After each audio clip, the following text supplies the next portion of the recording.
السلام عليكم ورحمة الله وبركاته. الحمد لله رب العالمين والعاقبة للمتقين ولا عدوان إلا على الظالمين والصلاة والسلام على سيد الأنبياء والمرسلين نبينا محمد وعلى آله وصحبه ومن تبعهم بإحسان إلى يوم الدين. أما بعد, সুপ্রিয় দিনী ভাই বোনেরা, এই পর্বে আমরা হাদিসের আলোকে সবচেয়ে নিকৃষ্ট চোর কোন ব্যক্তিকে বলা হয়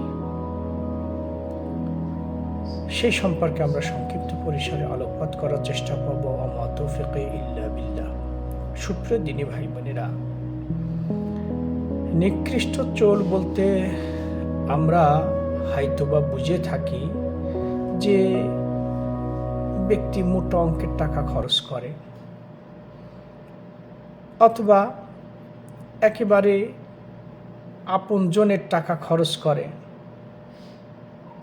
চুরি করে, কোনো মেগা প্রজেক্টের মোটা অঙ্কের টাকা আত্মসাৎ করলো। এইভাবে আমরা অনেককেই নিকৃষ্ট চোর বিবেচনা করতে পারি, কিন্তু মহান রব্বুল আলামিনের লিস্টে প্রকৃত চোর ওই ব্যক্তিকে বলা হয় না, বরং প্রকৃত চোর ওই ব্যক্তিকে বলা হয় যে নামাজে চুরি করে, যে নামাজে চুরি করে। তাহলে আমরা প্রথমত রাসূল সাল্লাল্লাহু আলাইহি সাল্লামের হাদিস এই সম্পর্কে আমরা জেনে নিই। আবু কাতাদা রাদিয়াল্লাহু তাআলা আনহু থেকে বর্ণিত, তিনি রাসূল সাল্লাল্লাহু আলাইহি সাল্লাম থেকে বর্ণনা করেন, রাসূল আকরাম সাল্লাল্লাহু আলাইহি ওয়াসাল্লাম ইরশাদ ফরমান যে সবচেয়ে নিকৃষ্ট চোর ওই ব্যক্তি যেই ব্যক্তি তার নামাজে চুরি করে। ক্বালু ইয়া রাসূলাল্লাহ, সাহাবীরা প্রশ্ন করলেন, ওয়া কাইফা ইয়াসরিকু মিন সালাতিহি, ইয়া রাসূলুল্লাহ, ব্যক্তি তার স্বীয় নামাজে চুরি করে, এই ধরনটা কেমন?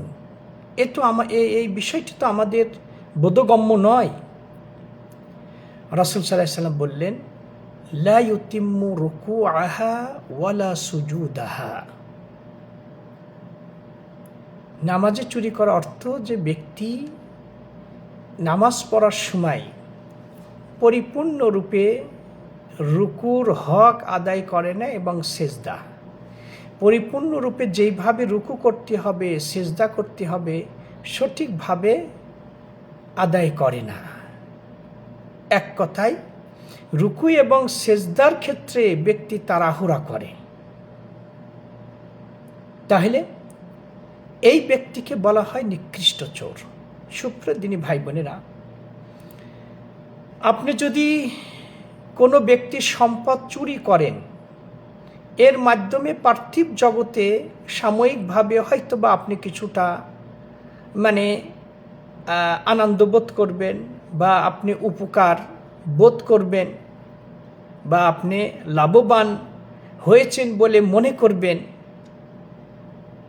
কিন্তু এই নামাজ যদি আপনি চুরি করেন, তাহলে এইটি হচ্ছে আপনার নিজের হককে চুরি করলেন।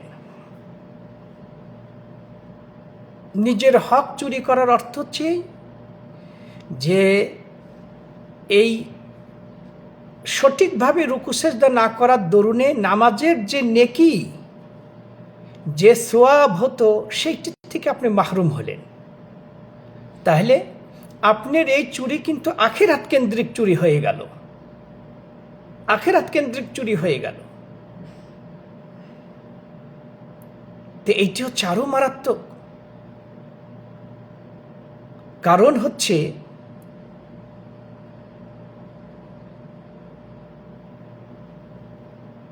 নামাজ এইটি ইবাদতের হৃৎপিণ্ড বলা হয়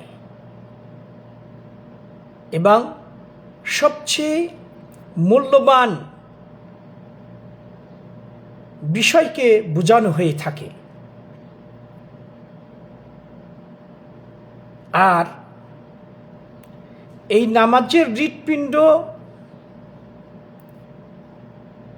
সেইটি ইবাদতের হৃৎপিণ্ড নামাজ, আর নামাজের হৃৎপিণ্ড হচ্ছে, এর আগে আমরা বলবো যে তাওহীদ তো আছেই, তাওহীদ তো নিশ্চয়, এটি হচ্ছে মেন।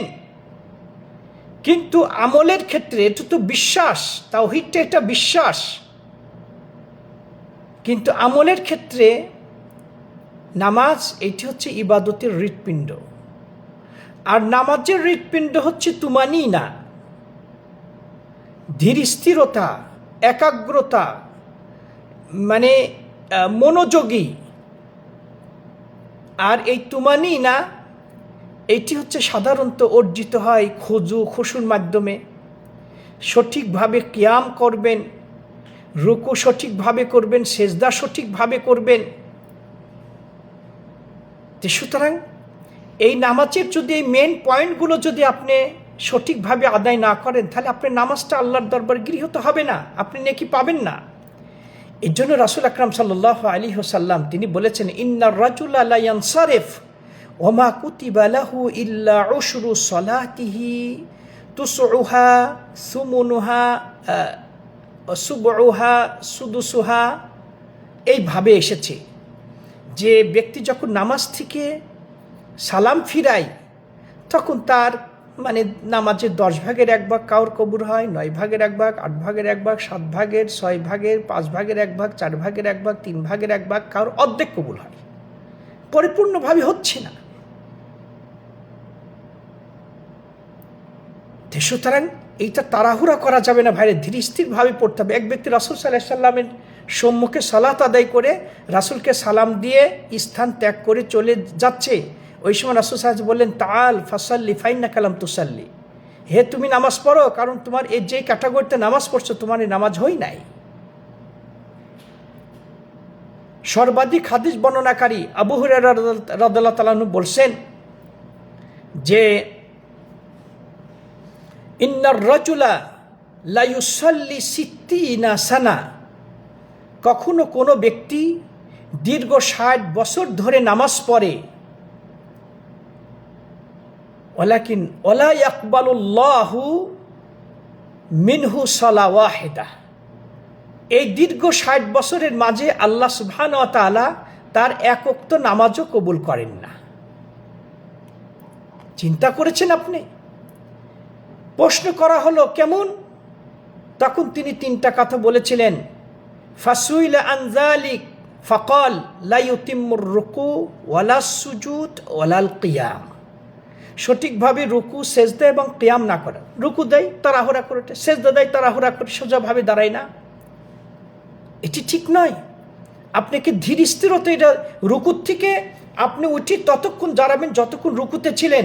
আপনার শরীরে 360টি জোড়া আছে, এই জোড়াগুলো আপন আপন স্ব জায়গায় যখন আসবে তখন আপনি সেজদায় যাবেন।